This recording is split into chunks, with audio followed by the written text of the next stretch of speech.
ئیمامی ئیبراهیمی کوڕی ئادەم ڕەحمەتی خوا لێ بێ بەو پیاوەی فەرموو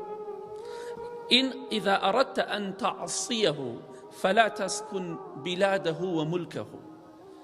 قال هذه أعظم من الأولى فأين أسكن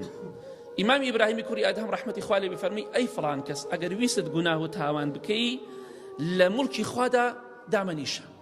برو لشونك جناه تاوان كم كملك خوانا به فرمي والله أمل لويتر قرستدا إيه باش لكو دانشم هرچی ئەرز و ئاسمان هەیە ڕۆژهەڵات و ڕۆژ ئاوا نێوان ڕۆژهەڵات و ڕۆژ ئاوا هەموو بوونەوەر موڵکی خوایە ئەی باشە من شوێنێک نییە بڕۆم بۆی کە موڵکی خوا نەبێ گوناه و تاوانی تیا بکەم ئەویش فەرمووی یا هذا أفيحسن أن تأكل رزقه وتسكن ملكه وتعصيه قال لا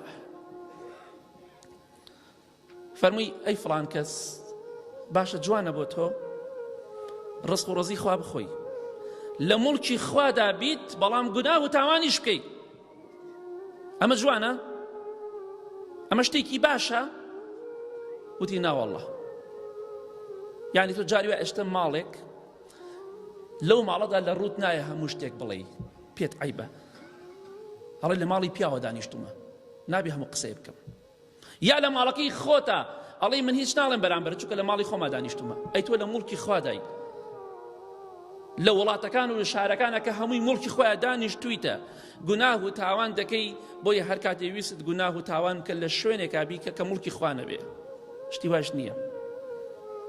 کەواتە فەرمی ڕاستەکەی وەڵڵا ئەمە قورسرە کەواتە ڕزقی خوا دەخۆی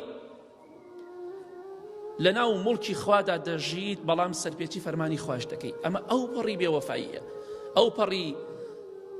سەرکەشیە ئەو پەڕی ئەوەیە کە تۆ خۆشەویستی خوا ترسی خوا بەڕاستی لە دڵتان نییە با بیرە بکەینەوە شەرم بکەین باشە ئێمە خوا ڕزقمانەدا ئەمە چاکەیەکە بەسەرمانەوە لە موڵکی خوادا دەژین چاکەیە تریشە بەسەرمانەوە بۆ سەرپێچی فەرمانی خوا بکەین ئەو کەسێک کە زینا دەکەی خراپەکاری دەکەی ئەو کەسێک کە گوناه و تاوان دەکەی ڕیبا دەخۆی شەرم لە خوا بکە بە دڵنیایەوە ڕۆژێک دێت باجی تاوانەکانت ئەدەی کە لە موڵکی خوادا سەرکەشی و سەرپێچیت کردووە